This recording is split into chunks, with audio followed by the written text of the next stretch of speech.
Commission Administrative Meeting, February 7, 2024. The time is 4 p.m. This meeting is called to order. Madam Clerk. City Attorney Doctor. Here. City Manager Burton. Here. Commissioner Dean. Here. Commissioner Logan. Here. Commissioner Reed. Here.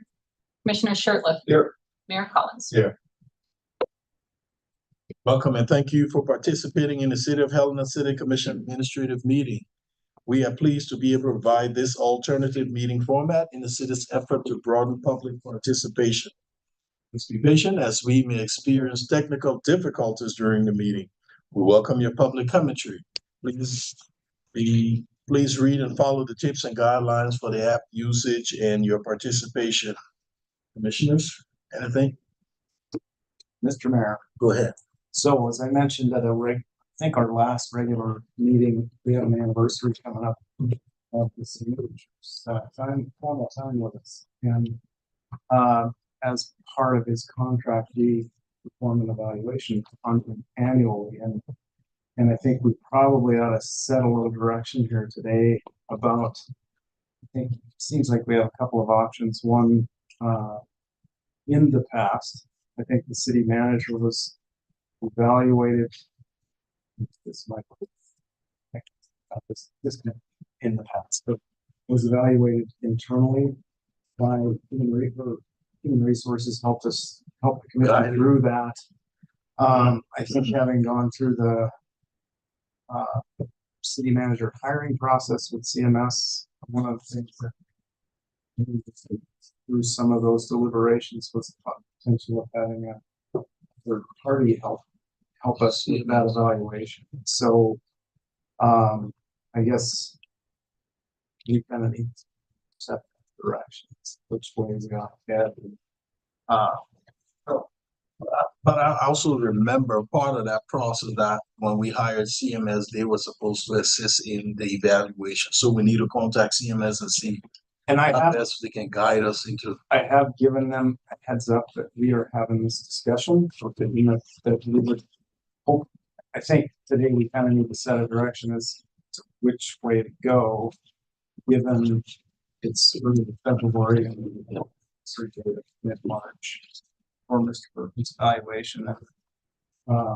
So I guess as soon as we get that ball rolling. Madam Clerk, if you can get some timelines from CMS to see how fast we can get the ball rolling. Mr. Mayor, Commissioners, Commissioner Logan. I believe that Director McMahon had been involved in some of these conversations, so I don't know what. Have the floor. Thank you. Yeah, please. Mayor, Commissioners, good evening. Good evening. I have been in touch with CMS. We both have the CMS organization and myself have experience conducting executive performance review. So it's at the pleasure of the commission of how you'd like to proceed. I mean, I'm confident in the capability of the internal evaluation process, but also understand that CMS is also an option. So I'm going to leave that up to you. Go ahead. Thank you, Mr. Mayor. Just a question. Did we have anything, I don't recall the contract, but was there anything in the contract with any kind of deliverables around this, or did it not include that? With CMS? Yes. Mayor and commissioners, a contract with CMS was for the recruitment process. Okay. Part of that process was feedback from city directors and commissioners on what they were looking for in a city manager recruitment process. So between, that document, some of the strategic goals and values, that we've established with you, that could provide some good, template language and direction. Okay. I heard you say you were comfortable with it. So if you are, then we let's do some timelines and get the ball rolling. Okay. So Mayor, Commissioners, if you would like me to shepherd the process, I guess I want to make sure I'm clear about that. I think I would be interested in this part of those conversations with CMS when we did the sort of an after action report of the outside counsel and X, Y, and Z. I think it might be just to have some consistency in years to come as well. Working with CMS to get some timelines, and then I think it was helpful in some of these processes when CMS can just reach out to Renee and say, okay, this is going to be the internal piece of the review. If we decide to say that we're going to have, collect feedback, Renee help facilitate that process and report it to CMS. We report however the format works, report that and have CMS consolidate and kind of just be that outside piece for us. I know that was something that's pretty consistent when we did that after action report of just making sure we had some I guess a process to fall back on for many years to come. Commissioners? I would agree. Mr. Jim. Okay, So Mayor and Commissioners, I will facilitate the process with CMS. all right, thank you. Okay, Thank you. Thank you. All right, recommendations from Helena Citizens Council. Pat Peak. Is that online, Madam Clerk? Mr. Mayor, she is, if you give me just a moment.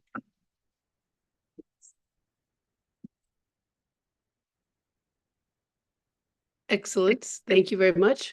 I just want to thank, on behalf of the Helena Citizens Council, thank the commissioners and the mayor for appearing at our last HCC meeting and swearing in the new members.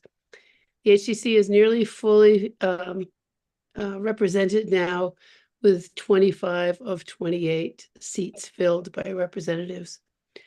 And that's all for today. Thank you. Thank you, Pat. City Manager's report. Mayor, I have nothing to report this evening. Presentations, Public Safety Service Level Presentation. Fire Chief Campbell, you have the floor. Mr. Mayor, Commissioner, if I may turn over to. Jake Garson, you have the floor. Thank you, Mayor, Commissioners. Well, we get the presentation brought up on the screen for everyone. I'm gonna just walk through try and be brief recap of. Are you doing are you just doing the fire chief of the fire service? I'm gonna be walking through a majority of the presentation, and then City Attorney Dr. Has some new information that she's going to talk about on the second half of the presentation. Thank you.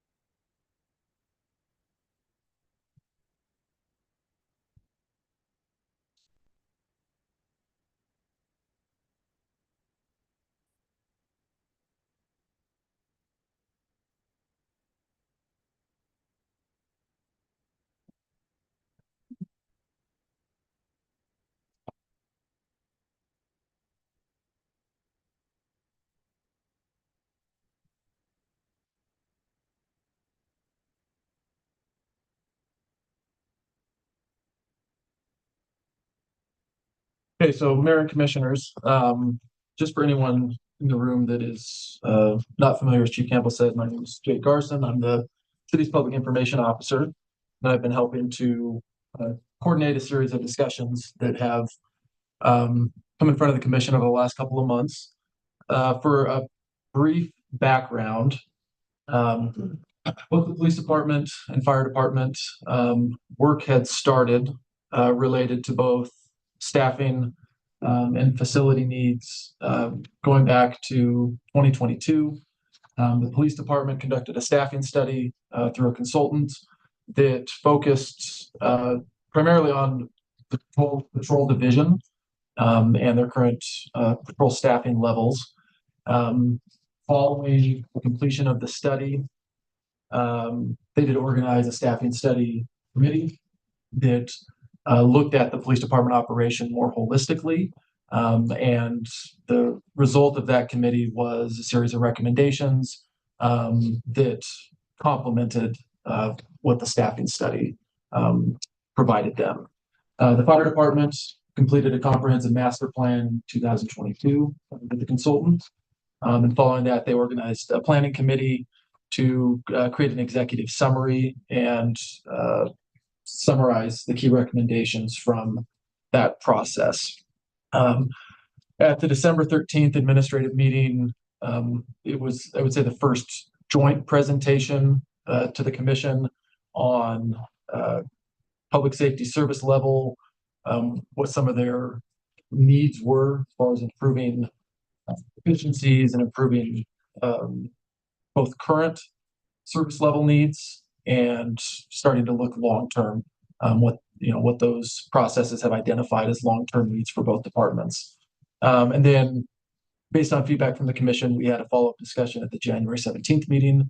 The commission had asked for us to start putting together some preliminary numbers and some, possible directions for both departments, and what personnel, staffing, and facility asks might look like. Based on the January 17th discussion, the commission had expressed, interest in continuing the discussion revolving around what we would consider the most long-term solutions. We had discussed for both police and fire departments kind of what the short-term needs were as far as addressing staffing shortcomings. We had also looked at long-term forecasting for growth and call demand volume for both departments, and then kind of a middle option, if you will. For the police department, specifically, the conversation was around the need for 9 new officers, including the breakdown here, some call takers, additional detectives, community resource officers, and a civilian crash investigator. For the fire department, the long-term need has been identified as construction of a 3rd fire station and 15 additional firefighters, which would not only address some of their current staffing needs, but would be able to staff the additional facility. And chiefs, feel free to jump in if I miss anything or you want to clarify anything. A recap of the numbers that were put together related to these specific asks for fire station, or for the construction of a 3rd fire station, as we had talked about, potentially going out to vote for a mill levy and a bond scenario. These are the numbers that have been put together. All cost estimates, obviously, based on construction cost estimate of $375 per square foot for a 13,500 square foot facility, which would include training space and equipment to fill the fire station.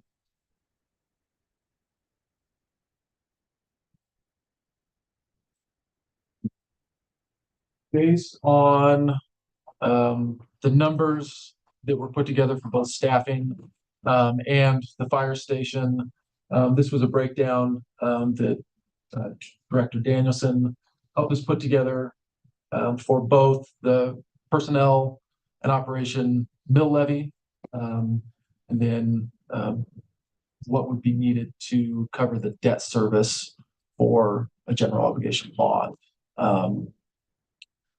And so the personnel and operation breaks down to be 31.66 mils, and the fire station would be 5.66 mils annually. And that was, can you help me with was a 20-year? Yes. The debt service. Yeah, the debt service is estimated at 20-year, right? An estimate 5% financing rate, but obviously that could change once we do final financing.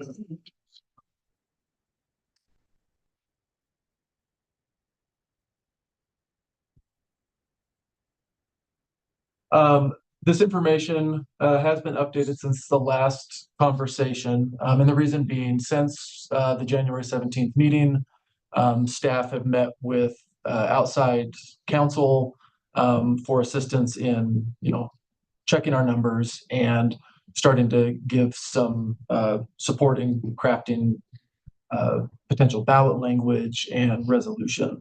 And so state code or state law requires ballot language to include references to tax impact for $100,000 property, $300,000, and $600,000. If you remember our last conversation, it's hard for us to envision, I guess, a scenario where somebody has a $100,000 home anymore. And so we had given a breakdown of $250,000 property tax impact, $400,000 and $600,000. We thought to avoid confusion going forward, we would reference numbers that people would be seeing in a potential ballot question and a resolution. So the numbers haven't necessarily changed, but we have changed the numbers we're referencing just for consistency going forward. Statutory requirements.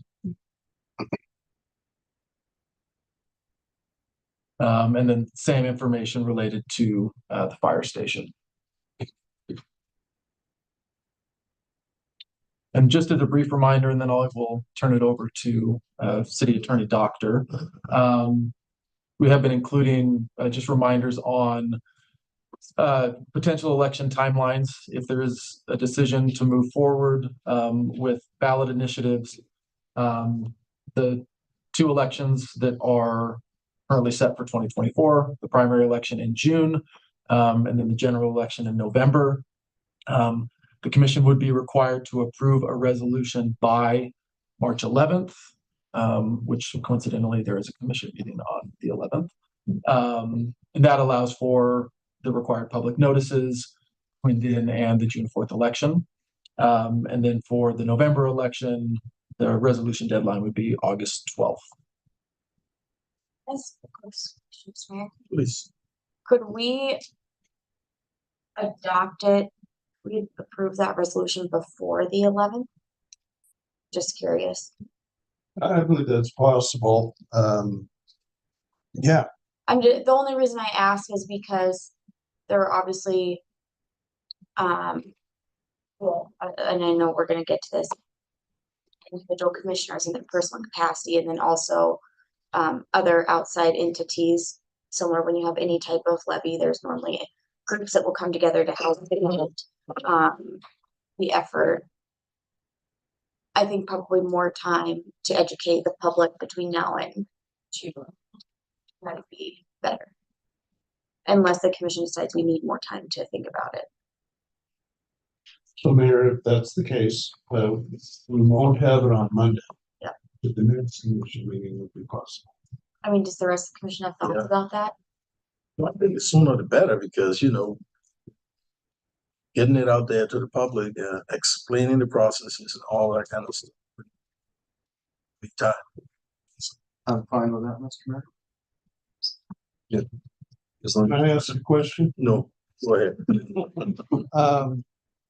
Would it be possible to get it on Monday if they choose, or would you be comfortable 2 weeks out? I think, Let's shoot for the 2 weeks. yeah. Okay.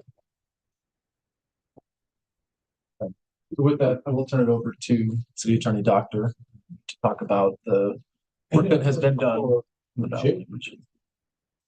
Okay. Yeah, absolutely. Thanks, Jake. Do you mind, once I'm ready, being in control over there? Thank you. So you will see a lot of words up there. Really what this comes down to is the ballot language. We worked with Dan Simmons, who's an attorney who's done many of these. And to come up with the ballot language for both the resolution, to include in the resolution and here, this is what the ballot language would actually include on a ballot. And you would pass that in your resolution on whatever date you take it before the commission. There is some strategy, I almost said strategy. There's some strategy in how you frame these things. So it would be useful to hear from you if you have some language is framed.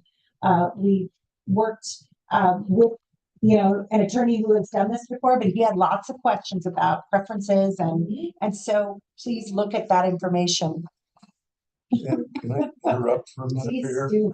So Dan Simmons, I'm assuming that you know him, but he works for Dorsey Whitney and he is our bond counsel of record. Thanks for that. It's now the time to ask that question. Sure. Mr. Mayor, so, I know we had talked about potentially, language of phasing in, the levy piece. Was there any discussion with him about what that might look like, or is there a reason to not include that? Well, yes, I think there is, just depending upon the length of the question. The phasing discussion, I think would come after the election, Okay, so that we could say, okay, we think we can staff up within this time frame this year. So- This much. right, okay, so we're authorized, but don't have, should it pass, the city would be authorized to levy that amount, but does not, is it required to levy that amount? Right. Right. And can I ask a quick question? Please. Thank you, Mr. Mayor. So that would be a piece for the education, because in the language, we can't include that. But it would need to be clear. Right. Mayor, Commissioner, we can include it in here. It just gets really complicated to understand. It makes it confusing, and it is a permanent levy that we're requesting. You only need to levy a certain amount at certain times. And let's say the levy passes, the bond doesn't. The levy, we would have to adjust that anyway, because we wouldn't have a need. And I would let the chief speak for this, but presumably, we wouldn't have a need for all 15 firefighters at that time. So there's lots of things to consider on, you know, depending on what passes and what doesn't. And we did have that conversation with Dan Simmons, and basically he said his recommendation would be for us to still go out the way this appears, with the two questions separated and then adjust accordingly. Mr. Mayor, you'll love this. We'll give you a historical background. In 2008, we had a levy initiative for the fire department, and there was confusing language that later we found was confusing to go on the ballot. I think it had a fair bit to do with why I was successful. So I think the simpler we keep this better. So Right. Then the governing body be in control. It's an approach that we would have to face it. So Mr. Mayor, I have one question on that, and then I have a separate question on the bond. Would it be possible, should we adopt this in 2 weeks, that maybe we could start working on, you know, Jake is probably language and maybe a conversation, an official conversation on the record as a commission about the intention is not to levy the full amount immediately. We are being really thoughtful about how we phase this in so that it is, I mean, we're not going to find 15 people immediately anyway. We're not going to find 9 people immediately in the police department. So maybe just with the education piece, have those issues ready. You bet. My question on the bond piece, and I'm gonna maybe look to Chief Campbell for a second. We have $7 million listed here. When we had the fire department master planning committees, that was definitely on the lower end of the estimates of a new building, which I think is awesome. I mean, very conservative in terms of building a new fire station, compared to other communities. So I guess, could we maybe talk briefly about getting to that $7 million number with the land acquisition from potentially a department building the building and that we don't actually need new apparatus. We've already been making those investments. Not to put you on the spot. Sorry. Mr. Mayor, Commissioners, Commissioner Dean, is there anything specifically you'd like to address on that? I think maybe just how we get to that number. So the starting point is an estimate of commercial construction costs, and then the likely square footage need to meet the operational necessities of the building. So crew space to house the firefighters and apparatus space, and the need to locate all of our apparatus in city property, which it currently is. So those are kind of the foundational elements that inform the square footage. And then the additional calculations go all the way into, well, what are the necessities of a fire station? Because it isn't just a house with a big garage attached to it. So going through the minutia of that is ultimately where we end up with that 7 million, but that does not, as of yet, reflect the ins and outs of the land piece and how that comes together. And Director Danielson may or may not be in a position to answer that question specifically, but there is some ongoing conversation about that. Thank you, Mayor and Commissioner. So this particular 7 million does not include the cost of land acquisition. So we would need to strategize other financing on acquiring the land from the enterprise fund. We have just talked preliminary about that right now, but no definitive answer. But we do have in the ballot language paying for the cost of acquiring a site. So we would, I mean, just the mechanics of how we do it is what we're working out. Right. Yes. Okay. Okay. Mayor, Commissioner Dean, may I respond to that?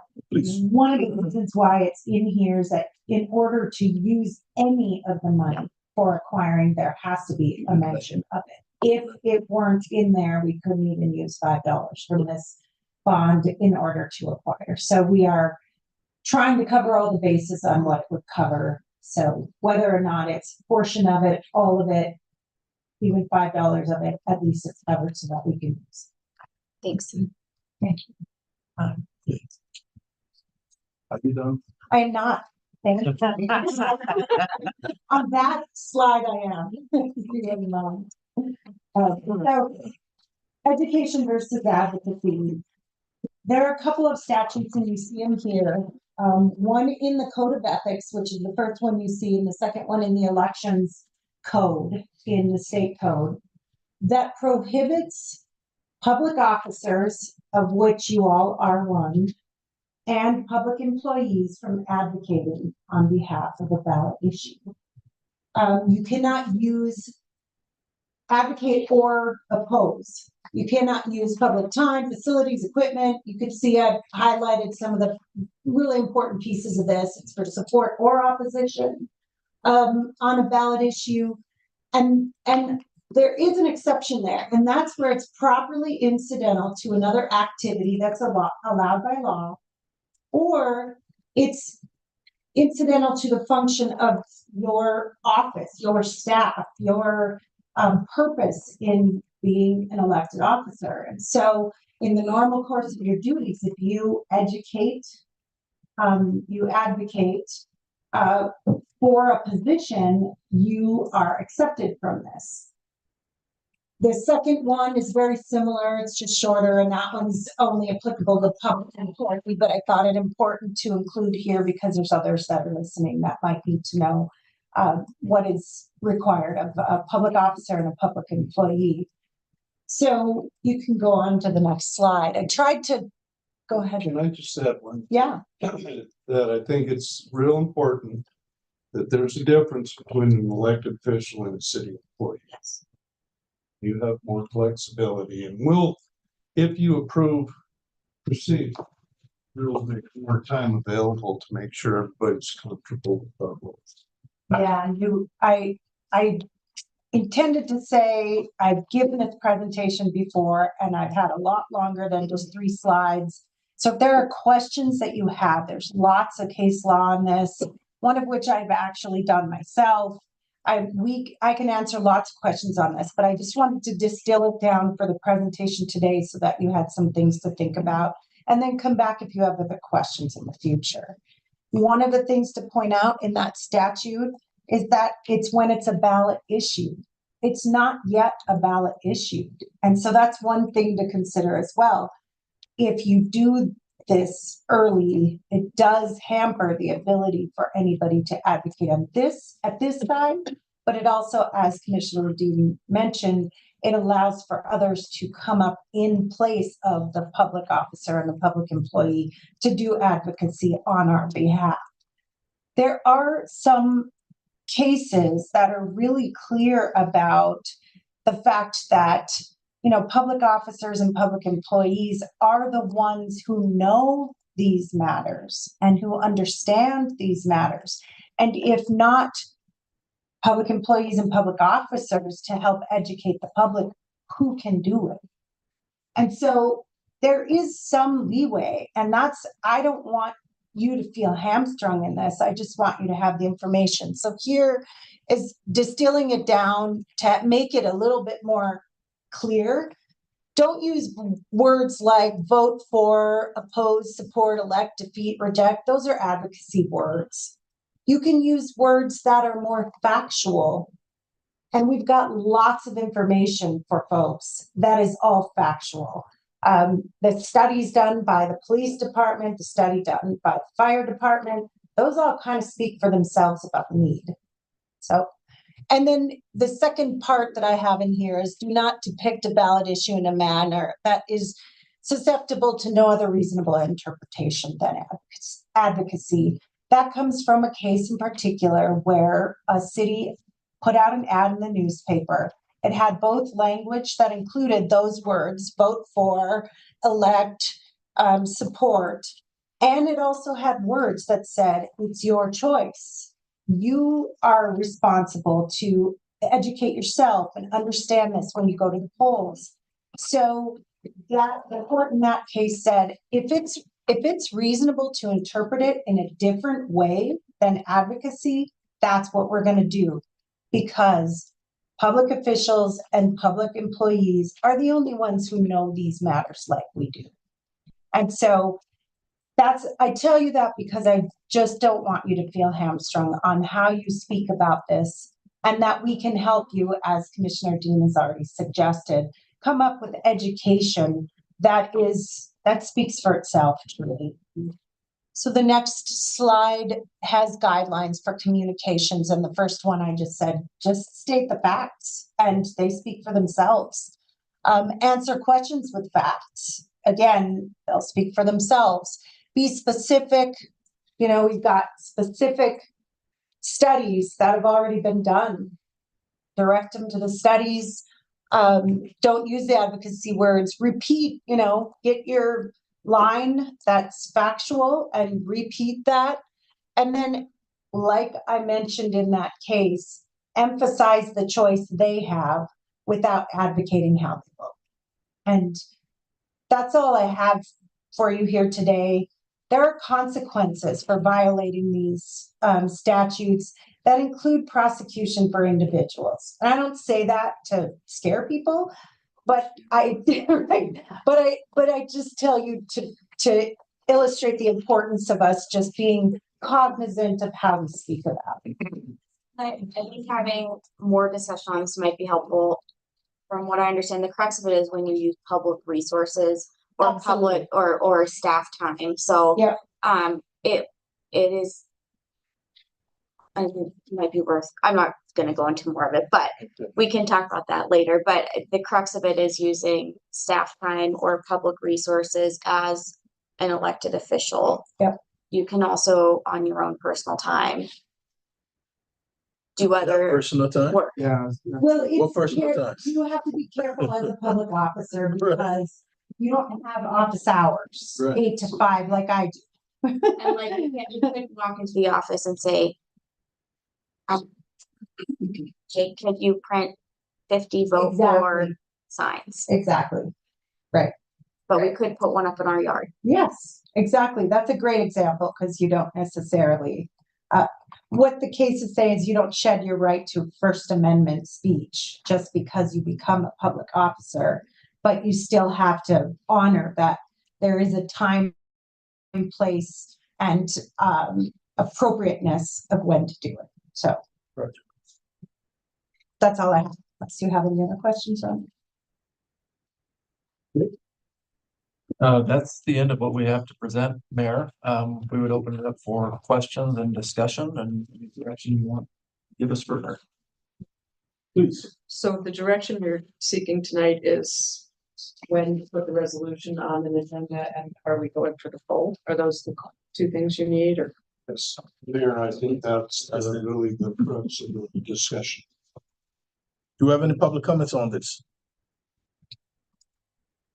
Mr. Mayor, I do have one hand raised online.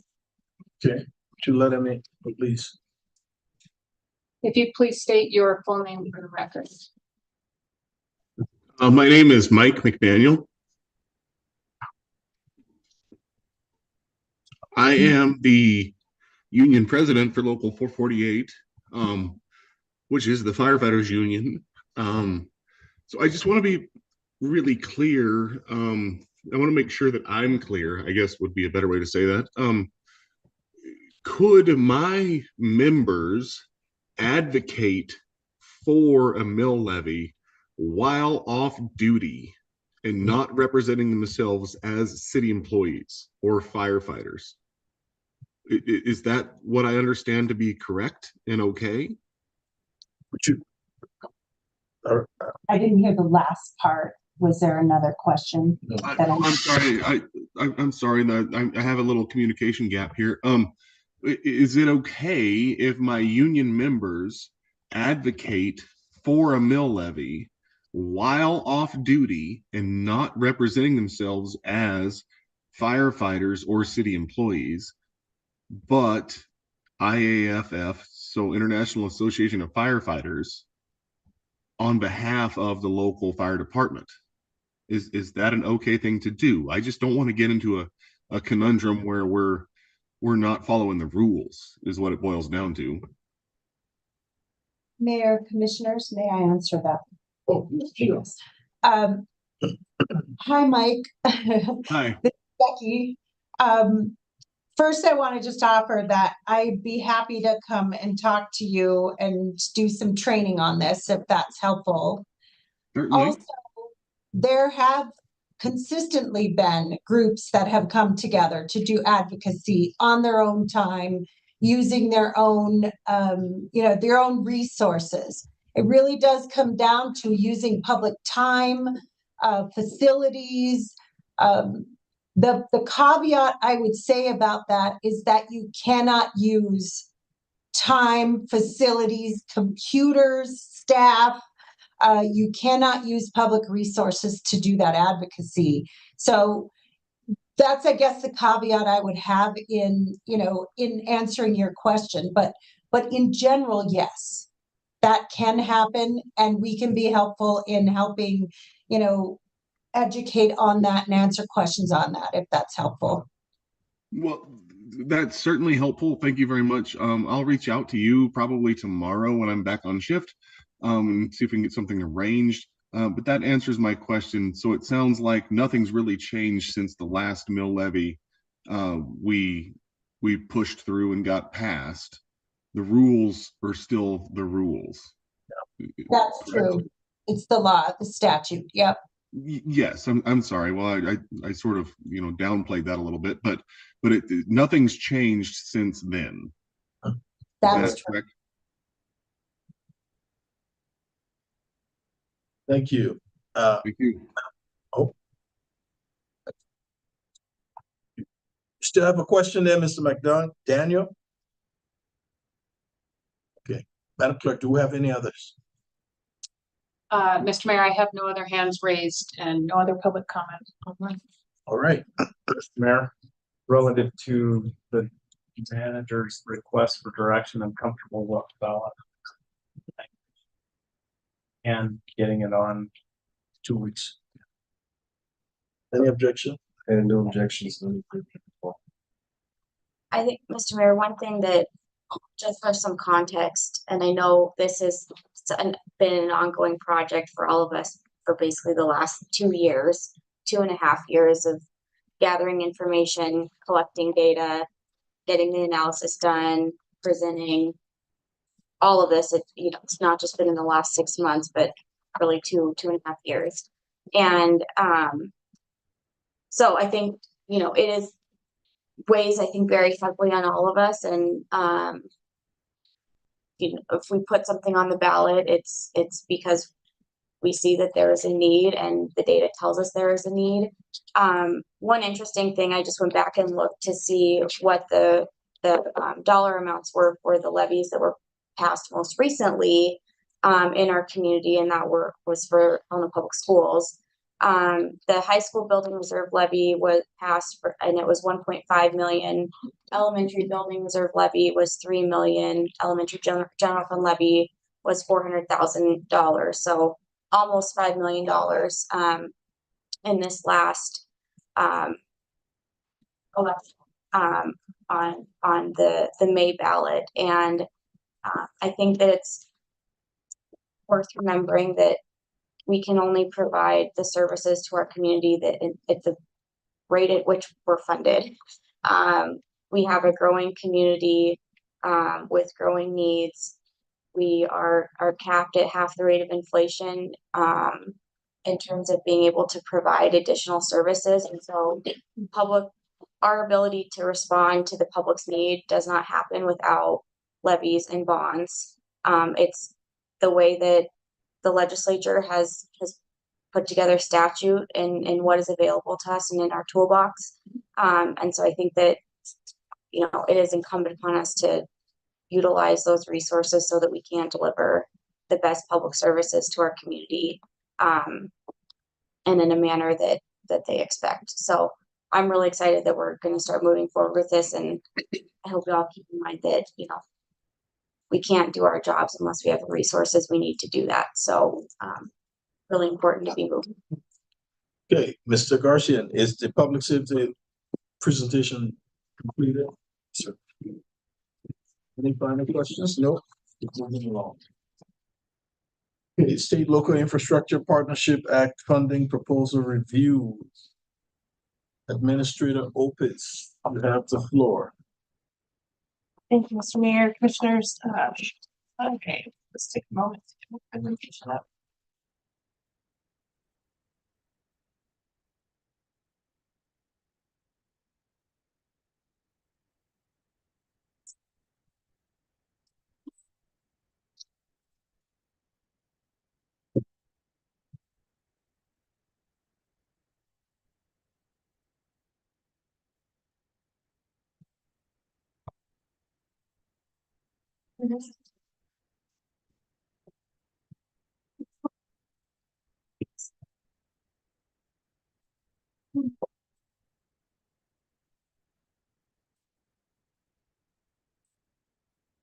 That'd be great.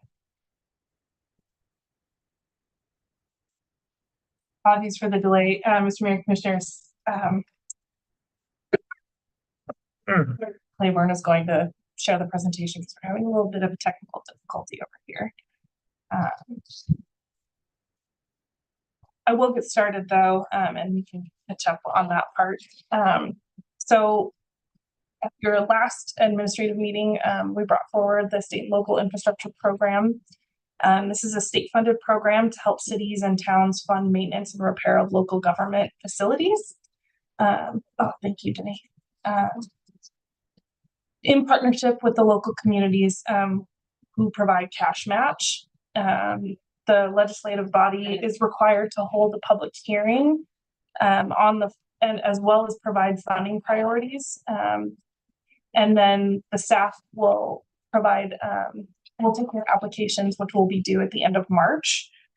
Eligible projects for this funding include drinking water systems, wastewater systems, fire suppression systems that are independent of the drinking water system, streets, roads, bridges, landfills, streetlights, airports, public grounds and buildings, and projects that expand the existing water and wastewater treatment plants that are being operated at 90% of design capacity or greater. The City of Helena's allocation is $458,775. To be clear, this is only available to local governments. And then we must provide a 25% cash match. Next slide, please. Proposals that we provided to you at the last commission meeting are the fire suppression system at Fire Station 2, the wastewater treatment plant bioreactor mixer replacements, and replacement of deficient or non-compliant ADA ramps throughout the city right of ways. We do, next slide, sorry. Just a reminder on the associated costs for those projects. The total project cost for the fire suppression system would be $250,000, which would require a $62,000 match from the city. So our funding request for that project would be $187,500. The bioreactor mixer replacement, the total project cost for that would be $381,000 with a $95,000 match from the wastewater enterprise funds. So the total funding request would be $381,000. And then the ADA ramp, this is a project that would be scaled.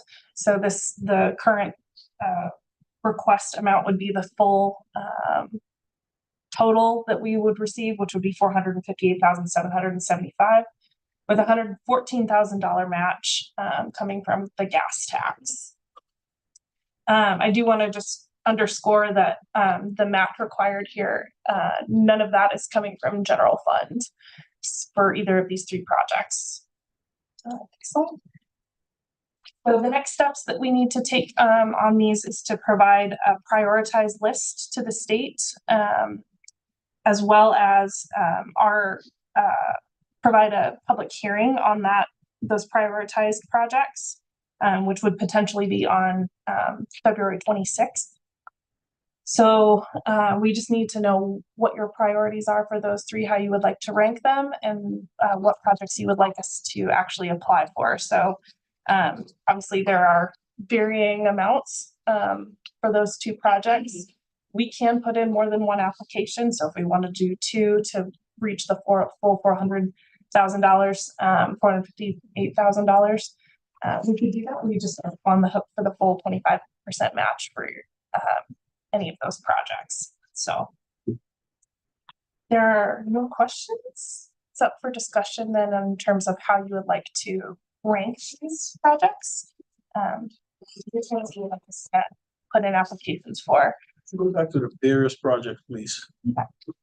Commissioners, floor is open.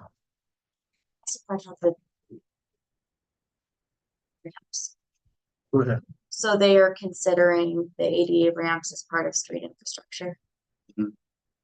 I'm just want to make sure it's not like one of the other pieces in MCA where you only get 10% to do a sidewalk or.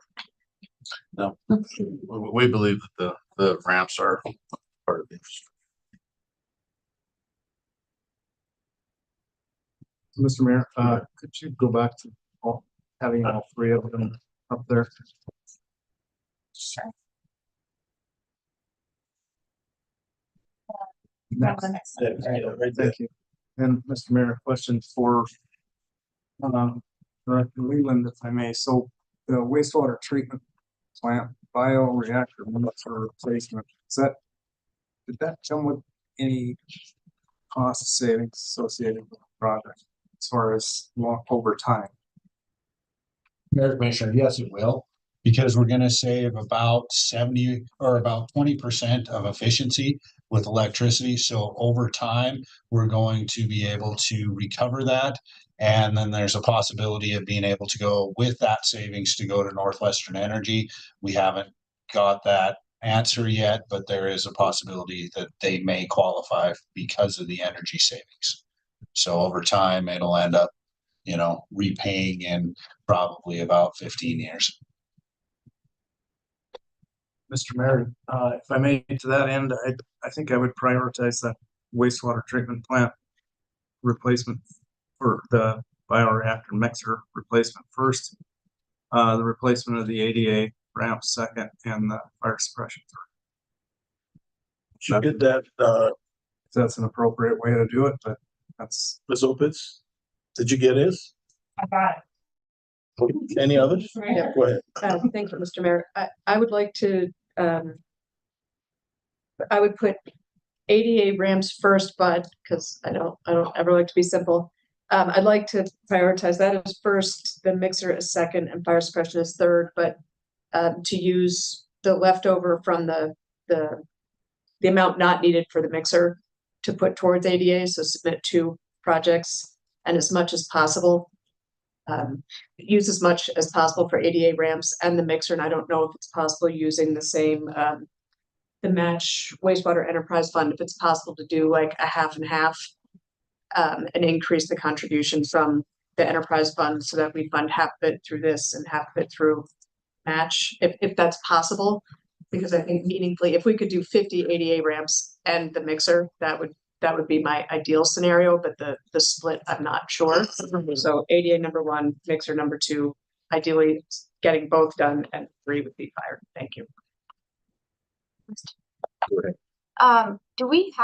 Does anyone know where these fall on the department CIPs right now? For each of these, in what upcoming fiscal years we'll be paying for them? Go ahead. Director Weaver. Mayor, Commissioner, we were looking within the next 2 years to have to replace these mixers. Some of them were coming out anyway, so we had them anywhere between 2 and 3 years, just depending on funding. No, another. Mayor and Commissioners, the ADA ramp is just ongoing. As you were presented with the city, and we have a lot of non-compliant ADA sidewalk issues out there in the city. But they are in the CCN. Yes, they are. Mr. Mayor, Commissioners, this is an unfunded project for the station.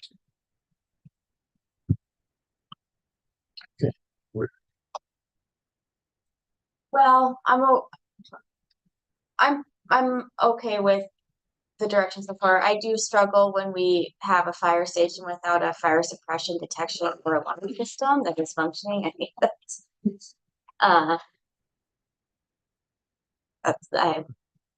the irony. So I personally, my top 2 would be the wastewater treatment and the fire suppression.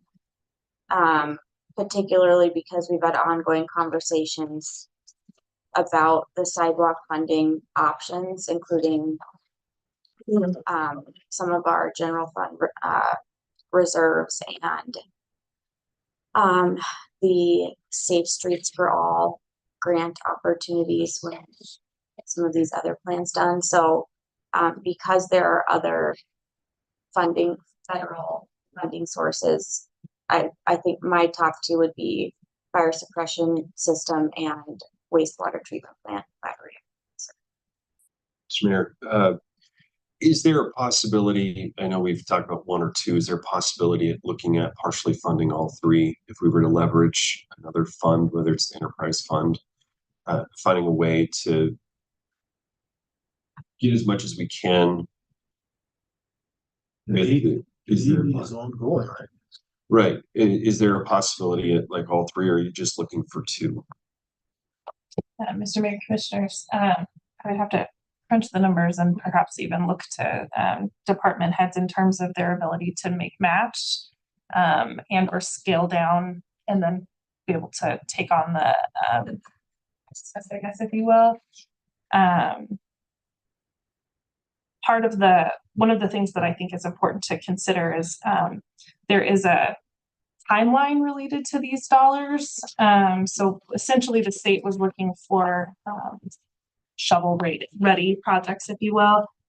So projects need to be under contract by the end of this calendar year. So by December 31st of 2024 and completed by December 31st of 2027. If we would need to have the additional capital to cover that on the front end, that is what I'm not entirely sure of, to be able to make sure that we would have 3 projects that would be shovel ready. And to be able to be completed on that timeline, we might need to do some additional analysis. Thank you.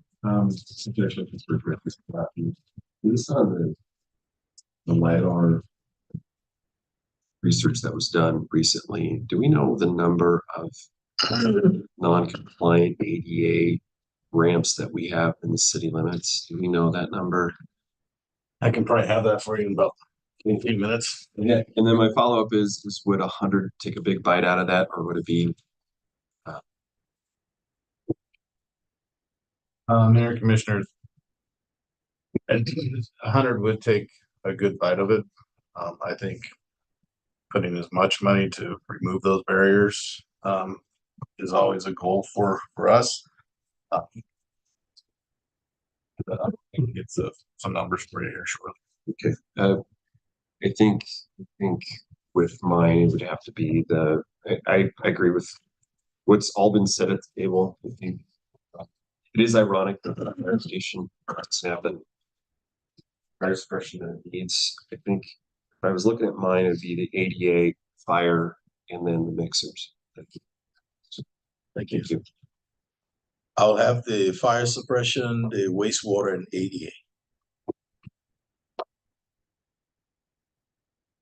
So you can do your magic and let us know, okay?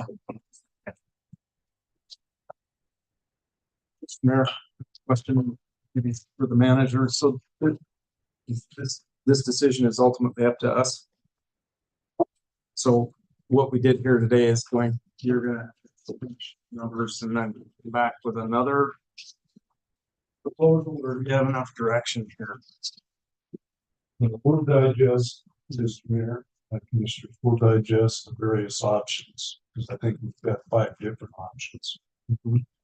And we do want to proceed on February 26th. And it's a decision point in the commission meeting. And we will distribute the information as we digest it, as we take this conversation moving forward. And see if there's any other conversation you want to have as we work to the 26th. The 26th, we'll have a draft resolution, and you can hit the mark. You can approve it. Otherwise, you can see it. I think that's the best. Yeah, that works for you all. Please continue, or are you done? That's everything from me, Mr. Thank you. Department report. Discussion commission appointment of the task force to develop policy recommendation around a housing strategy for Helena. Commissioner Logan and or Commissioner Reed, you have the floor. Thank you, Mr. Mayor. We discussed at our last meeting the possibility of considering a commission-appointed task force that would generate policy recommendations for the commission to consider related to a housing strategy. There was discussion about existing groups, and some of that information is in the memo. There are some existing groups in various states of activity. And just to highlight again, the suggestion when I originally made it was this is not another board. This is not another existing group. This would be a specific time-bound task force appointed by the commission, probably a 12 to 18 month window to generate policy recommendations, which is different. And looking to the governor's housing task force, if they had it, some similarities, I suspect would come about to be more local. So I went ahead and handed out for, I think most people, and there's copies down there, just a couple of things to consider as we look at this discussion. The task force, I think, could be tasked with defining the current problems related to housing, outlining the current landscape, including existing groups and other things. It would just be a piece of paper, Mr. Mayor, that I put on the table, probably on the identifying existing data and data needs, identifying barriers and opportunities, identifying successful policies in other similar communities, and coming to the point of generating policy recommendations for the commission to consider.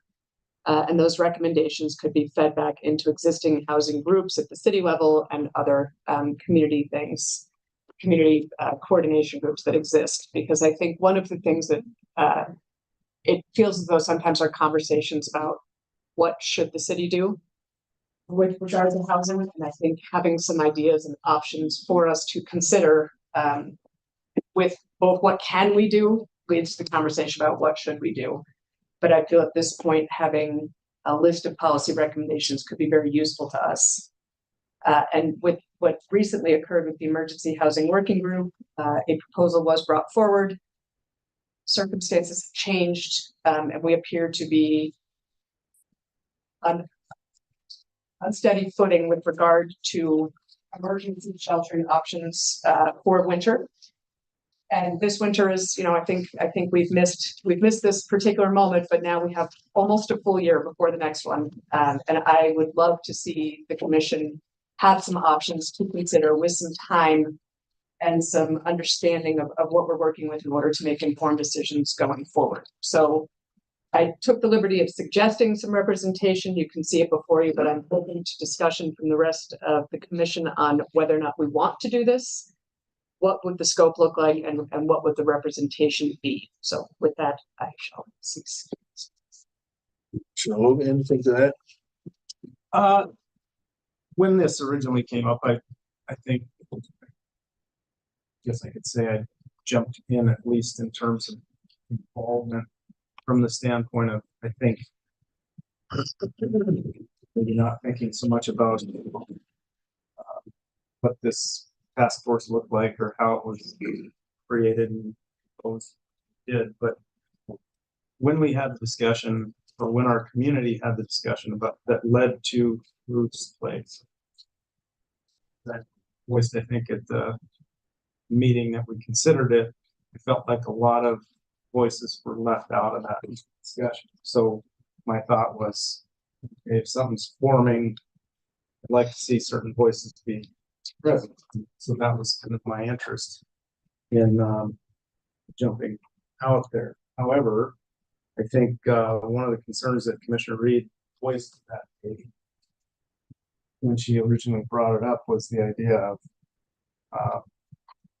not create more work for staff. And so I guess that's one of the immediate concerns that I do have is what I guess I'd be interested in a staff perspective on what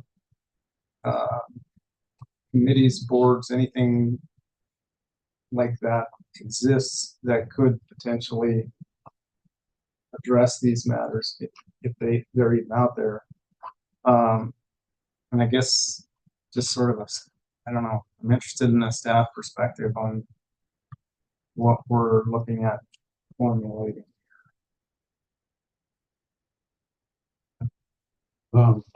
Mayor, if I may, I ask Director Bruce. Yeah, sure. Director Brink, you have the floor. Thank you, Mayor, Commission. So our initial concern, staff ability to take on the role. But second, having parallel processes going on at the same time. As you know, Senate Bill 382 laid out pretty specific and detailed items that we must look at from a housing standpoint. That is in the scope of work that we are talking with our preferred consultant to actually do that work. And I'll highlight what's in Senate Bill 382, what is required to be in our land use plan. And as you know, Senate Bill 382 was born out of need to discuss housing and the governor's housing task force. So it's really housing intensive in terms of that element that's in the land use plan. Identify and analyze existing and projected housing needs, qualification of existing and projected housing needs. And remember, this is a broad spectrum discussion about housing. Location, age, condition, occupancy need for existing and estimated population, inventory of sites, either be it zoned, unzoned, vacant, underutilized, and potential for redevelopment, and sites that are available to meet various housing needs. Analysis of constraints to housing development, either that be regulatory, topography, what have you.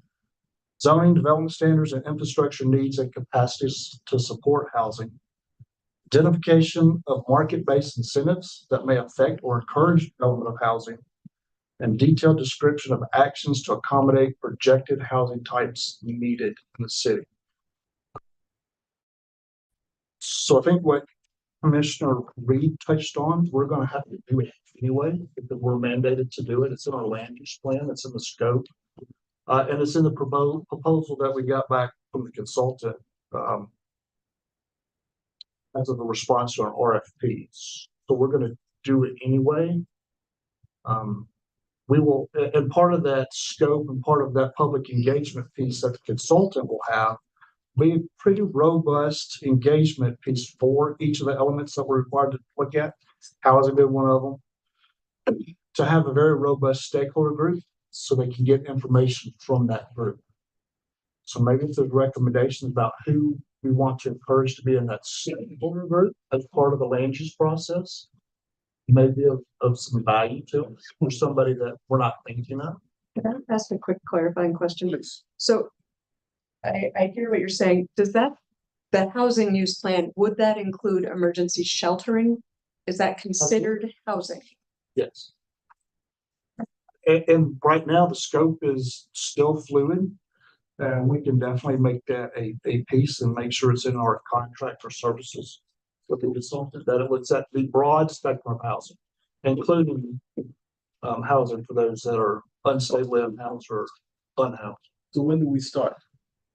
So right now, we're in the contract negotiation. We'll have a meeting with the consultant tomorrow, as a matter of fact. Our target was to start the 1st of March, and it will be an 18-month process. So about the same time frame that Commissioner Reed had envisioned. So we're thinking that's going to conclude July, August of 2025. But we have to do that so we can actually get the implementation pieces in place too prior to May of 2023 or May 2026. So some of that would be some policy directions, some tools to meet some of our housing suggestions and strategies that came out of the plan. But the land use plan should wrap up by the end of the summer of 2025. Who would be the participants? Right now, we keep a pretty good list of those that are actively involved in that discussion about housing, but we are open to add anybody that you would like to be included as a stakeholder in that process. So we don't miss anybody. Of course, this process is open to whoever, and it's not, we don't close it to anybody. It's open to whoever. But there's a targeted group that we want to make sure is part of that stakeholder group for that discussion about housing with the consultant. Absolutely, we'll include that. So within that piece, it could be like in the housing needs assessment that was from 2019, more for just Helena. But my other, I guess part of that is, will it also include strategies and policy recommendations like that, like the rest of the housing needs assessment? Sure. I think that'd be. There's no reason why we couldn't put that in scope services. And I believe our scope probably is as flexible that can be included. And I'm not looking at the proposal that came back. That was part of the proposal that we got back from the consultant that we've chosen. And now it's a perfect opportunity that we can now massage and manipulate the contract. Mayor Pro Tem, thank you. Question for Director Brink. With this working group that you have, is there potential for kind of like faster or more immediate actions that can come out of that group prior to 2025? Or do we have to wait?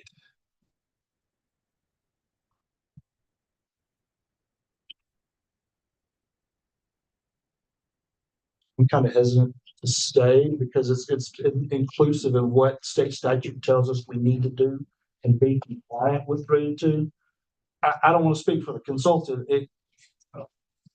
I don't want to get the process off track by focusing on one need when we have to look at 5 or 6 elements as part of that land use plan. I'd be worried about getting the plan off kilter. I just have a follow-up, if that's okay. So with the existing internal staff group that you've been meeting with all the other organizations, with the implementation of this new working group, is that other group eliminated or brought in? It wasn't really it's a loosely organized group that we assembled in, Ellie, correct me, 17, 18 for a specific purpose. United Way and Rocky funded a tri-county housing needs assessment. So that loose group was assembled to help that process. It wasn't really a targeted designated group by any local government. But we had to use that same, we'll call them a mailing list that negates their purpose and their importance. But that working group, we've used them from a staff standpoint at a level to narrow down. So in 19, we did a City of Helena specific housing needs assessment. We did a 2022 draft of that needs assessment with the intent of it going back to that group for recommendations and review. And we'd always envisioned doing one yearly and going back to that group. Past year and a half that we've not met as often. We used it, that group was used for a different purpose, move the needle, move the dial. If you're familiar with that way. So we had envisioned using that group for our own needs internally to help provide some policy direction or some recommendations. But we definitely would use that group as a core stakeholder group for the land use process. In addition to anybody else that we need to. Well, so one thing I wanted to add that was beyond the land needs plan, land use plan, thank you. Yesterday was the 3-year strategic planning meeting for the Lewis Clark County Area Behavioral Health Advisory Council, of which we are part. The county heads it up, and I was actually looking at some of these suggested representation.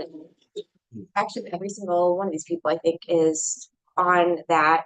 The mission, and I think this maybe goes to the piece that is not maybe the physical housing, but part of keeping someone in safe housing. The mission of the Behavioral Health Local Advisory Council is the purpose of the LAC is to assist in the improvement of Lewis and Clark County public health, behavioral health, mental illness, and substance abuse disorders services, and to review and make recommendations about behavioral health services to the Lewis and Clark service area authorities. The strategic planning was facilitated by Dan Clark yesterday, and it was just like such an awesome conversation with all of the people that we frequently see in the room. Good Samaritan, United Way, Public Health, NAMI, the school district, Helena Indian Alliance, all of the groups. I'm missing a bunch. There were a number of more, the 4. But one of the questions I asked at the beginning is if there is some ability in their objectives to be able to give us more policy recommendations, and places where we can be helpful. And that group was, 1, excited by it, but 2, said, they want to be a resource. And it is a place that every month they really talk through all sorts of issues and problem solve together, so that they're not, 1, duplicating efforts, but 2, providing I think better wraparound services for everyone that they're serving. And so I think that this might be a good place for us to plug in maybe more directly in asking them for policy recommendations, where we actually have whatever levers that we can pull to be helpful. I would be really interested in tapping into them in terms of moving an initiative of addressing some of our housing continuum issues more broadly. Question for Commissioner Reed. It doesn't seem like what Director Brink expressed was lined up with kind of the vision that you have today. Is that accurate or? Mr. Mayor, Commissioner Logan, it's a yes, and I think fundamentally, I look at us right now, it's snowing outside. We don't have an emergency warming shelter in our community. We had the same conversation last year. We've gone through a cold snap. And I know there's all these processes in place, and forgive me if my frustration shows, but I am frustrated knowing that it's still snowing. We still don't have anything. And these conversations feel like in 2 years from now, we might have another document to look at, but we are not finding solutions. And I appreciate that is, we are not nimble. We are a government, we're a city. These things are challenging. I guess I'm just trying to come up with a way to change the conversation, to give us some options, to find a way to address this problem we know we have that is not going away. So it feels like it will be a piece of what's going on with Senate Bill 382, and it feels like it's a piece of the behavioral health working group that Commissioner Dean referenced, and yet we don't have anything today. I'm not seeing a clear path to coming up with some sort of way to address this problem. And so I am looking for inspiration. I'm looking for options. I'm trying to think of a way to unstick us from a place where all these groups are talking about the problem, and yet we have $100,000 we allocated to addressing the solution, and we don't have anything to do with that funds, which seems like for once we have the resources, not the idea, not the other way around. So it's not that it doesn't align. I'm not sure by next winter we're going to know what to do. And I find that challenging, just do.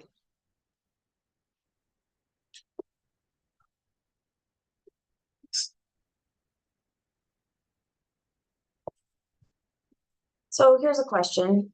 Could we put out an RFP to say this is, I think that was the impetus of the emergency housing group was to find a solution. I mean, it was hours and hours and hours of, conversation back and forth and thinking that there was a solution, to find out that, there's not. And that's, we can impact a lot of things, but not everything's within our control, and this was out of our control. So I guess, are you looking for, an RFP to the service agencies? Something that would fit the bill. It would, address emergency housing.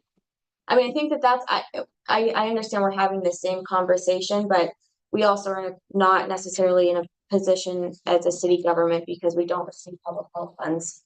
And that was part of the conversation yesterday in the behavioral health committee, is that in Montana, we just do not have sustainable streams of funding or programming to support vulnerable populations. And everyone in the country is having this issue, but in Montana, we truly don't have. Counties have the authority in terms of public health, and there are some funding streams from public health, but we don't have the same type of structures. And so I guess, are you looking at is this a sustainable funding stream? Is this, we need to find a building? Who will manage it? I guess that's. And I do, if I may, I do have questions.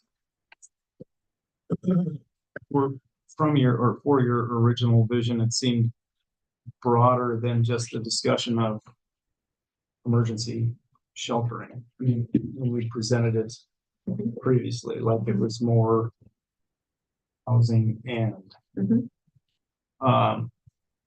To me, it seems like what Director Brink presented took care of the housing portion, but not the sort of immediate need. And so that's what we lack in this present discussion. Thank you, Commissioner Logan. Yes, and I think hearing, that by 2025, some of the broader picture issues will be addressed. That's great. And I think, I really look forward to that process, but it still doesn't quite address the right now. So an RFP did come to my mind with the original ARPA discussion. I really, at this point, again, I apologize for obvious frustration, but I think it feels like we have to do something. So I don't know what it is. I think any idea is a good idea at this point, but knowing that at this point in our community, we have a very serious problem and we can't quite seem to figure out what to do. Feels like another good reason to keep trying to figure it out. What we bring a group of people together to talk about an RFP, or to talk about, if we were going to do an RFP, what would the thing be that we are trying to get to? Whatever it takes, because I struggle with the current state of affairs, and knowing that there are great people in this community ready to help. They just don't know how to do it.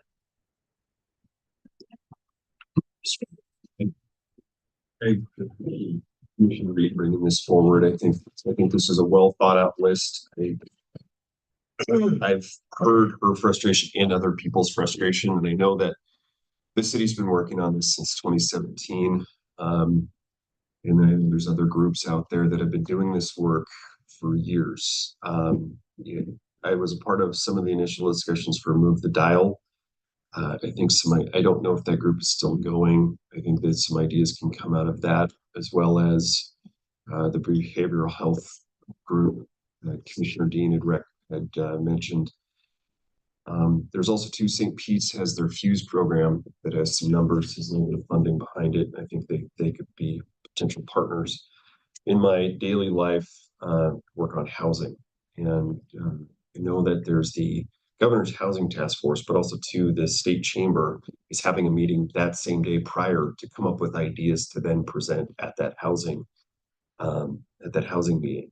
If we were to take that same model to say, Move the Dial folks team, could you help provide some suggestions or policy that we could give to the existing internal group that we have that Director Brink and Planner Ray run? If there's something that we could do along those lines, or even as Commissioner Reed alluded to, is maybe having a session here that's a housing ideas. But we've had negative 20-degree weather in January already. We had it last year or 2 years ago, and that was negative 20, negative 40. I know that every idea that, say, United Way comes up with and gets the rug pulled out from underneath them. Having some ideas or some solutions. We have the funding, and as I'm not putting words in your mouth, City Manager Burton has said sometimes the city can lead by being a convener, that we could help host this. I'm interested in putting my shoulder behind this effort, but we need solutions. And with all that said, I'm happy to help. But So I might offer. Yeah, good. Yeah. Dr. Brink, I wonder, would it be possible to convene these stakeholders, present what the current timeline for the land use plan would be and the scope of it, and find out, are there gaps that, are not going to address some of the issues that Commissioner Reed has brought up? Mayor and Commissioner Dean, we're open to convene any meeting for any discussion. And we're open to have that same discussion, the same meeting to talk about gaps in what is in Senate Bill 382 that we have to address. So, when do you plan to start meeting to address some of those issues? I don't have the consultant's timeline in front of me. Maybe I don't. So we had not planned on kicking off the project until next month. Anyway, that was the timeline. So we're right on target for that. Of course, there's analysis, there's background information, there's data gathering, there's initial work that has to be done. There's public engagement. All of that has been done. So I don't know about when the housing discussion piece will take place in that timeline. Data gathering, the public information, all of that's been done. No, it has not been done. That will be the first part. That will be. Excuse me. I'm just saying, we can get the data from all the different agencies we have that have been gathering data.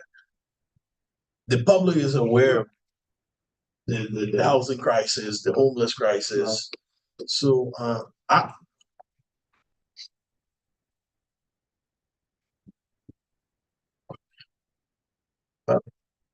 Maybe, Mr. Mayor, maybe the basic question is, this, I don't know how broad the answers are, but who is responsible for emergency shelter? I mean, that sounds like the immediate concern. So who's responsible for that?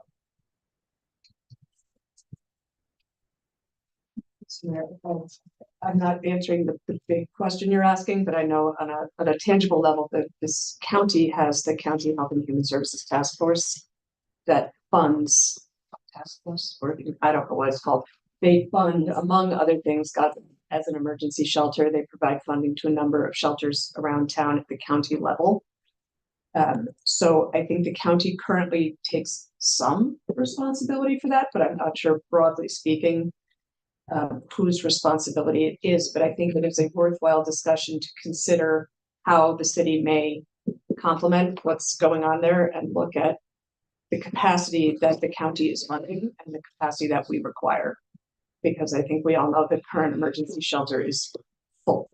Sure. It's not sufficient. So maybe that is a starting point, is to consider a conversation with our county commissioners about their current level of investment on that issue and what might the city consider to support that and expand capacity. That's it seems like the manager might have something to say. Mr. Mayor, I was going to put words in Tim's.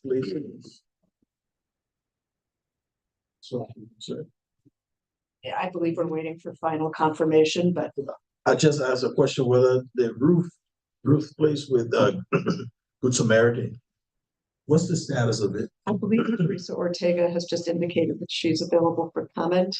If we want to ask her, I think she might be on. Is she on? She is, Mr. Mayor. Would you like me to? I just want to know because all of a sudden we stopped hearing, and then I heard something about someone's purchasing the building, and so.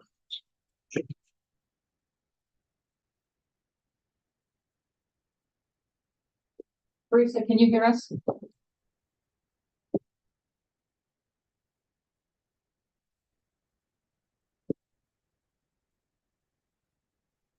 Okay. She does have access to our mic, so she comes up. Hello, can you hear me? Can you hear me? Hello? Yes. Okay, great. I'm just going to pull over one quick minute. I couldn't get there today because I have such a rough ride home. So, I've been listening and I've heard a lot of different things being said. And we have gotten further this year than we have in the last almost 17 years of dealing with this issue. We have gone through all the steps of this. We have gotten things approved. We've gone through the CUP process. And then we got thrown a monkey wrench. The building was sold from under us. No, I haven't been real vocal, Mayor, because I don't have direct information. And the information I'm getting is third party all the way around. We have heard that the building is sold. We have heard that our attorneys had checked into our lease and we should be good with our lease. But I also heard that in Montana, if someone buys a building with a lease on it, they may have the right to cancel the lease. I'm not sure what's going on with that yet. I need direct information. If the lease is held in place, we have it until 2025 of this month of February. The other issues are, we were told we could not move forward with Ruth's Place due to the owner not wanting it there, the new owner. We have started looking for other places. I have viewed several pieces of property, and at the same time, we're going to have the same problem. We don't want you in our neighborhood. It doesn't mean we're going to quit. We still have a large group of donors that is supporting Ruth's Place. We've got people that are working with us on beds. We just have no place to go right now. Good Samaritan has submitted for I think we asked for the $70,000 to keep people sheltered this year. I don't know what's going on with that at this point, but we've also put it in the paper that Good Samaritan is more than willing to get people into hotels this winter as needed, because there's not going to be overflow shelter, and Ruth's Place is not going to be able to go through this winter because of the circumstances with our building. So it is really frustrating.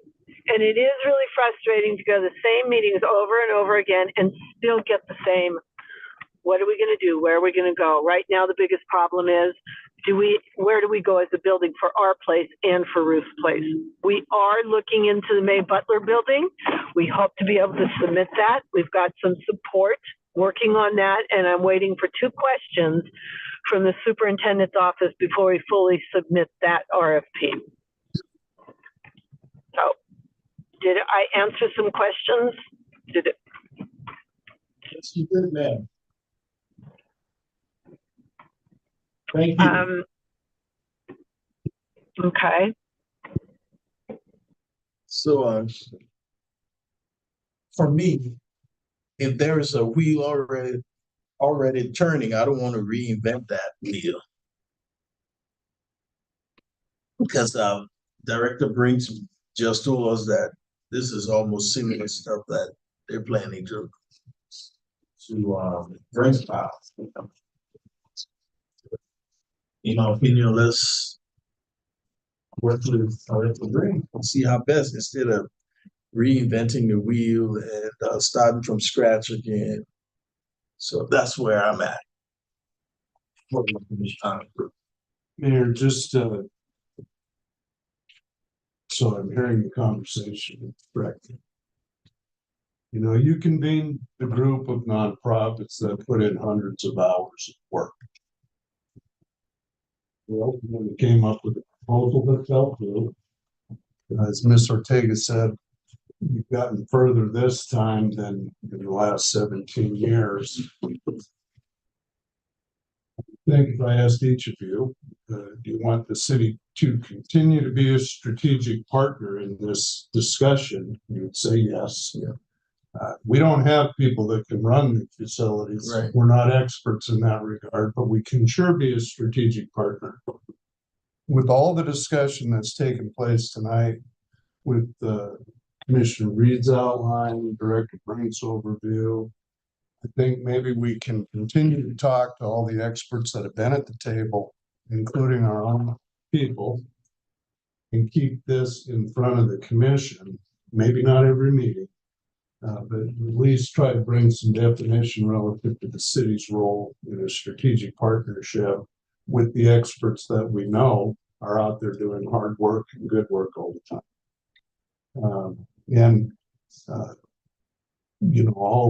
I think Commissioner Reed will probably be able to listen to this conversation and get further direction in terms of what her goals are as well. Mr. Reed, do you think, Manager, we could maybe have Brenda or Jolene from Public Health come and present on the Behavioral Health Local Advisory Council and about the scope of their work? Yeah, and would you like that? Yeah, you would like that at one. Yeah. Sure. that we can schedule that up. I will tell you that most people. I mean, it doesn't have to be next Well, week. not I just next think meeting. whenever we Yeah. can. Absolutely, we can make that. And Mr. Mayor, I don't think there's anything that prevents those organizations that met and got to the Ruth's Place Right. solution in meeting. Right, I mean, right. from reconvening and, you know, it was a serious setback, clearly. But, seems like that's a possibility too, but ultimately, I guess if we, as a commission, form a task force.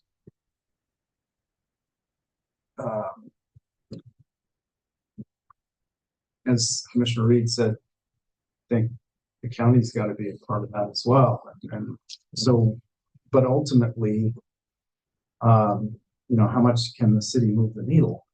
How much responsibility do we have? Other than trying to help partner these organizations that ultimately do carry out that work. Yes. On the subject of Drenda Neiman and funding, sat in on a opioid abatement trust or opioid trust meeting that they had over at Clark Public Health. There will be some funding with regards to settlements that have gone on. I don't know what that money can be specifically used for. Could be a part of the discussion with this, but I do have to say, I appreciate City Manager Burton for kind of defining this and helping walk through the. It was a proposal that fell through, unfortunately, but this is the last time. This will be an ongoing issue, and I do appreciate that we will continue being strategic partners. They do the good work. We can help convene them together. We have set aside some funding. I hope we can keep this conversation going, so I appreciate that. Okay. As much as I want to wait for and hear what Commissioner Reed has, but I guess she has some other matter she had to attend to. So we'll move along. Do we have any public comments on this issue? Mr. Mayor, Teresa has her hand raised. Lisa, trying to keep us here. Please let her in. Can you hear me? Yes, I'm having we a terrible time. Okay, great. So I just want to bring up again, we've gotten a lot of work done to this point this year. We have a direction. We have also been very involved in this, that we would take the role on as running this. So it's not that we don't have someone to run this, because that has been the plan, that our place, or Good Sam, was going to run this. But if we start all over again with replanning and new meetings, we're going to be right back where we were last year. I would just really like to recommend that we start from this point forward. How do we continue for next year? We can get the people covered this year in hotels and other options, but let's not start the momentum for where we're at right now. Not stop it. Thank you. Do we have any others? Yes, Mr. Mayor, Mary Ann Dunwell. Okay. Yeah, good evening, Mayor Collins, members of the City Commission.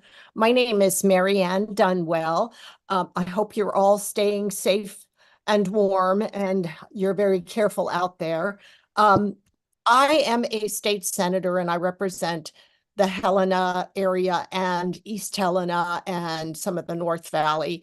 I am on the local government committee, so did a lot of work personally with my colleagues on a bipartisan level with SB 382. And I can speak to the legislative intent of that law. Now,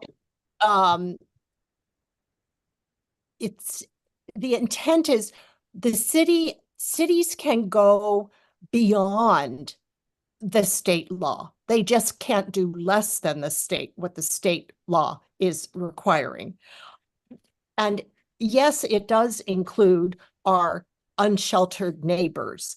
It includes, it's not just land planning. Land planning covers a myriad of projects and tasks, including affordable housing and affordable housing on the continuum.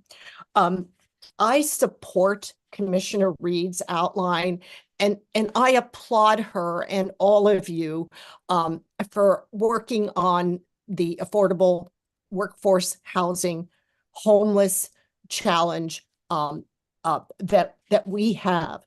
We are in a housing crisis, and the timeline, you don't have to stick to the timeline with 382. You can do a more effective timeline to expedite things. And I agree with a previous speaker, Teresa Ortega with Good Samaritan. Thank her for her work. I agree with her that a lot of this work has been done on our homeless challenge. And I think if anything is sobering, it's the numbers, the data that recently came out that Montana is one of the top 3 states in the country for an increase in homelessness. And Helena is one of the top in the state. And a lack of affordable housing is a big contributor to homelessness. Yes, there are mental health issues. We know that 60% of folks who are on the streets are there because they don't want to be. Their economic situation is such that they end up without a roof over their heads. So yes, we need a more effective timeline. We need to consider all of the work that has been done already and build on that. I think it was asked, who is responsible? As elected officials on any level, when we're sworn in, swear to uphold the Constitution, and our Montana Constitution has certain inviolable rights that we guarantee our citizens, and those inviolable rights include individual dignity, the right to individual dignity, the right to health and happiness in all lawful ways. Those are in Article 2, Section 3, and Section 4. And I could delve in further, but it is all of our responsibility, especially elected officials. So thank you for grappling with this. And again, be safe out there. Mr. Mayor. Thank you. Thank you. Madam Clerk, do we have any others? Mr. Mayor, I have no other public comment online. Okay. In the last 40 years of my volunteer service, I personally have housed over 2,000 people. I get calls every day from people that are dealing with crises. Is there a way that I could possibly get a list of that name list that you have of people that are there? And also, can you add my name to that list? Because that's not my list, that's Commissioner Reed's list. So. Can you add my name to the list? Because this is the realm that I deal with every day. And I'm quite aware of a lot of the problems and a lot of the solutions. So I'm giving you guys my expertise. So please make use of it. Good. Thanks. Any others? Mr. Mayor, I have no other public comment online. Okay, thank you. Local government review. City Clerk, Complete Board, you have the floor. The abridged version. You know, I had a sneaking suspicion I might get the abridged version conversation tonight. So I won't go through the entire treatise that I wrote in your packet. That's why the memo partly is so long. I do have a couple of specific asks of you tonight so that we can get this resolution fully drafted in front of you at a regular commission meeting to make a decision about 2 key points. So with your permission, Mr. Mayor, I'll go through briefly. Please. This presentation I'm going to share with you is sort of twofold. It's one, to give you some basic information, and also I've been talking with the Public Information Officer, Jake Garson, on options. I've heard from all of you that you'd like to have some method to which a cost-effective method that we could do some education for the public leading up to the June 4th ballot measure.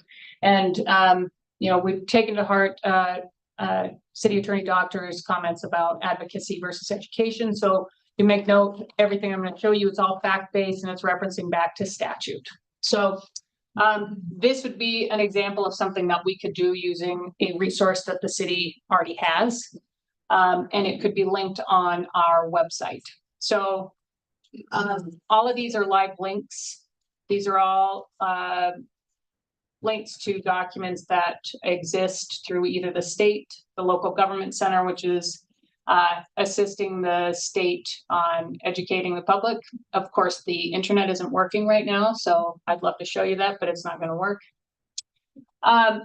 For next week, though, I'm hoping to get 2 basic pieces of information from you, and that is that we need to have you adopt a resolution calling for the election.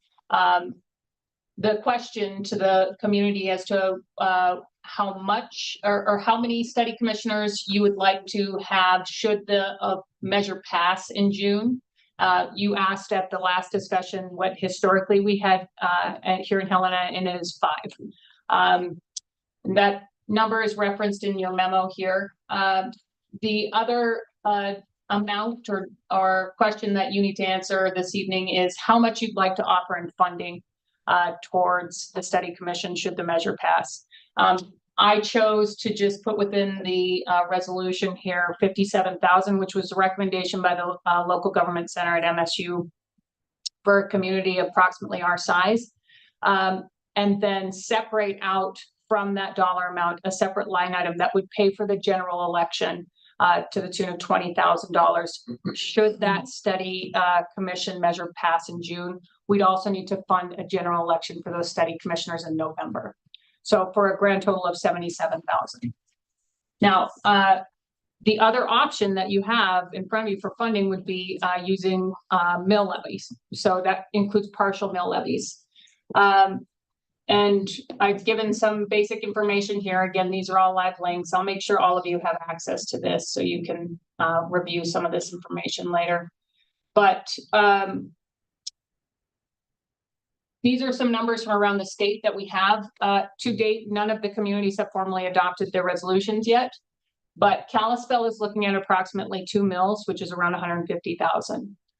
Belgrade is looking at direct funding, which is the option I have in the resolution tonight for you, and to the tune of 100 to 200,000. They're still trying to flesh that number out. Great Falls, 1.14 mills, which approximates 150,000. Billings is looking at direct funding, 1 to 200. Missoula is looking at 200,000 in direct funding. Now, the assumption, speaking with some of the other communities, is that they will be staffing with these dollars as well. The number that I've presented to you in the resolution tonight assumes that existing city staff will assume any administrative duties should the study commission measure pass in June. We've got the city elections website that already exists. This was a request by the commission this past year for us to have some way to just inform the public of very general facts about the city elections and timelines.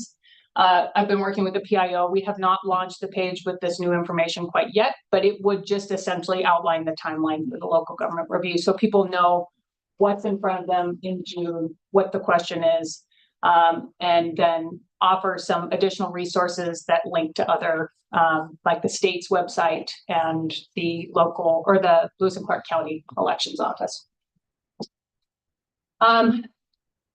Within this, we'll also include any relevant information. Again, this is all up for your review so that you can tell me yes or no. We were sort of guessing at what you would like to see for education materials. So I won't go into a lot of substance here, but within the MCA, the ballot question is essentially outlined for us, and we won't do that. And this information here is what the ballot measure would look like in front of the community. This would be included in the resolution come Monday night.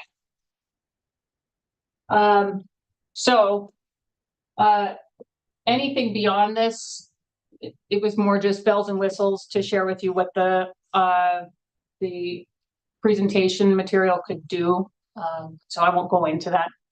But in front of you is the draft resolution in your packet tonight. I guess I'm asking for you to have some brief discussion and inform staff how you'd like to proceed with the resolution, with the funding question in front of you and the number of study commissioners. Right, Commissioner. Thank you, Mr. Mayor. So where would the 77,000 come from if we did not levy? Those would be general fund dollars. For that? Well, that is up to the finance officer and the city manager. Dr. Daniel C. I would recommend that the commission leave the mill levy authority there. It's allowable on law. I'm sure that there's some reserves someplace, but part of the question is, if we're going to do the study, we should. Dr. Danielson? In the city of Helena. I agree with Manager Burton that you can budget for the 70,000, but that takes away from another area. There's if you want to live within your operating revenue. So I would recommend that you leave the option to raise the mills to cover the cost. Can I ask a question? I should have thought about this before. Can you, because this is a multi-year process, can you, could we direct fund, say it passes, we direct fund it for this year. Could we say in the second year when the study commission gets going, after the election of the study commissioners, then put a mill on the ballot for this? Well, I think, Mayor, I think rather than putting a mill on the ballot for the commission that's already been approved, you can provide that language in the original vote that year two have the authority to levy whatever the number. It'd be less than 1 mil, but I mean, it gives you the authority to do that. I just don't, I'm hesitant to not direct fund it, to presuppose, like, I don't want to set it up for failure just because of the mill. Not that I don't really have an opinion. I don't know how I'll vote, but I mean, I don't want to set it up for failure by saying, but at the same time, we are potentially putting on the fire and police levy and Station 3. I am hesitant to put another question on with a mill when it's not that much money in terms of like, well, it is a lot of money. It's a lot of money in the general fund because we have to go somewhere else. But I just struggle going to the voters for that amount. I guess that's what I'll say. The other option is, as Manager Burton indicated, that you can certainly use cash reserves for funding, and it would be your choice. Yeah, I don't have a sense of what the voters are going to do. I don't think they've ever approved a study commission. So if they have, it's been a couple decades. Hey, you weren't here then. So no, I wasn't here then. I know they approved it one time on the counties. So that's part of it too. I'm with Commissioner Dean. I'm a little later when it comes to going to the boards again. So if we get direct funded through reserves, I think we should go for it. Okay, Commissioner. Yeah, along with leaving it on the table, having the option of if we need to, the spoken about. The levy would, Or is it You just? have to include it in the language this year. Gotcha. So, Even if we said we're not gonna do it until yeah, next year. I'll prepare some language, but I Okay. think what I'm hearing three people say is direct funding. Do we have Commissioner Reed online? She was trying to get on. Yes, she is. Okay, well, you had your hand raised. I was just going to mention too, I did ask this question specific. Sorry, I can't find my mouse. There we go. I did ask this question specific when we had a community, multiple municipalities and counties on a meeting with the local government center. I did ask the question because I knew funding was going to be the number one discussion point. That if there's discomfort with the dollar amount that I've, currently got as a placeholder, that's all it is in the resolution for you to see.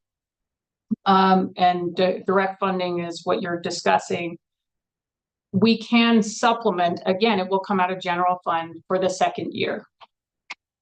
So I did ask that specific question just to be prepared for this discussion tonight. So come the second year, even though the resolution would say 20,000, come the second year of the study, we can supplement that with general fund dollars to support it.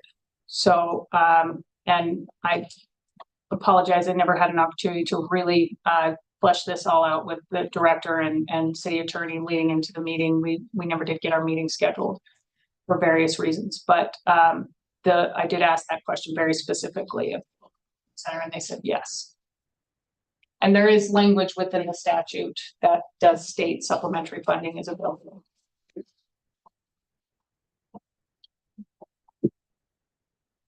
Do you have any public comments on this?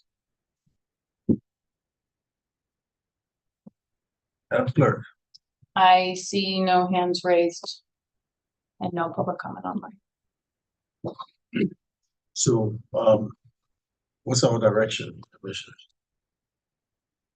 I'd say direct fund and 5 commissioners, which is in fill language. Got it? yeah, absolutely. for me, what was it, 5? 5. Five. For the number. Oh, 5. Yeah, Right. Thank you. Yeah. I'm still thinking money. $5. So you get. Okay, are you done, Madam Clerk? Mr. Mayor, Commissioners, I think I stumbled my way through that enough. So yes, I'm done unless you have any other questions. So what happens when it's at the very end of everything? Okay, this time, is there anyone from the public wishes to address the commission? Yes, sir. My name's Les Sicklesteel. I live over on Janet Street on the other end of town by the car dealers. Somebody has been enjoying for the last 5 or 6 years, calling the police of cars parked on our street that have been there longer than 72 hours. The problem is they're ticketing cars that have current license plates. There was 5 of us that got tagged last week. They normally tag your car on the front wheel on the street side, and they mark your tire. Last week, they marked on the curb side. I would have never known that there was a mark on my tires to have my car towed after 72 hours because of it being parked too long. One vehicle had a ticket on the windshield. It had been there for 6 months, going on 7 months this month. For expired license plates. I can see where they can tow that car away. If it's sitting there for 6 months, yeah, get rid of it. But we all live, there's apartments all up and down this street. Some gentleman up the road has been going along. He calls the police probably every other week saying this car's abandoned, this car's been here for over 3 days. So the police come, the guy tells me at the police department, he says, we've been coming up here and doing this quite a bit. I says, well, who is it? I know who it is now. And I'm just waiting to get a hold of him and talk, have a little chat. Do anything to have them arrest you now. Well, I got a pair of handcuffs in the side of my car. I can wait for him to come by and harass us and call the police and have our cars towed. Yeah, I'll arrest him for harassment and I'll take him there myself. But no, something needs to be done. If the car's got license plates on them that are current, it shouldn't be towed away in 72 hours. We live in an apartment complex, there's 40 of us. There's not enough parking in the parking lot for everybody. So I park generally on the street. There's parking, there's a housing project up the top of the hill on the left and the right side.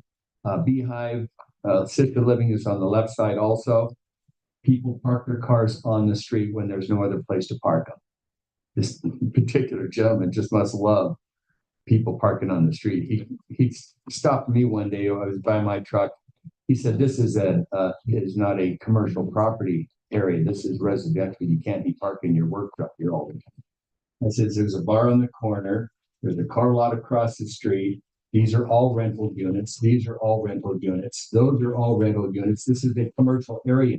These are all residential rental properties. Some of them are owned.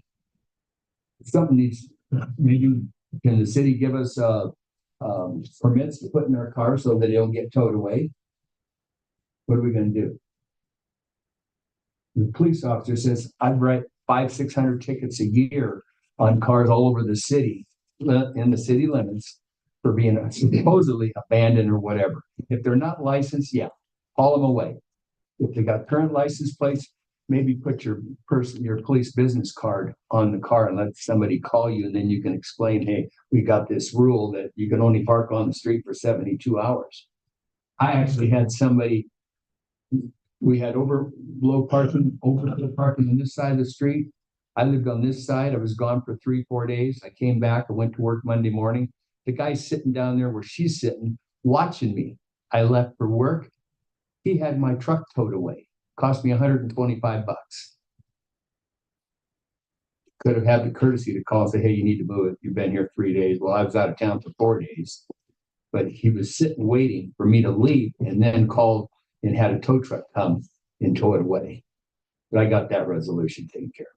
We won't do it again. Okay, so what can we do about this so-called 72-hour rule? If the people got current license plates on their car, they shouldn't be worried about, what am I going to do in 3 days or 4 days? What if I'm on vacation? I'd love to go to Arizona for a couple of weeks and visit my friends down there so I don't freeze to death again. So what we'll do, I'm sure the manager will look into this along with the police, and then they will find some resolutions. There's a couple other areas in town. They built new apartment complexes down by. See, on your area, right? Yeah. Okay. Yeah. Let's stick to your area. Okay. There's one up here, but I'll talk to the fire marshal about that. It's a parking issue also, but I'm sure he'll take care of that. You'll look into that for us? Okay. Is there any other member of the public who wants to address the commission?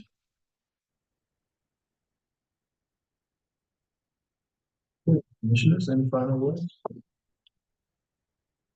This meeting is adjourned.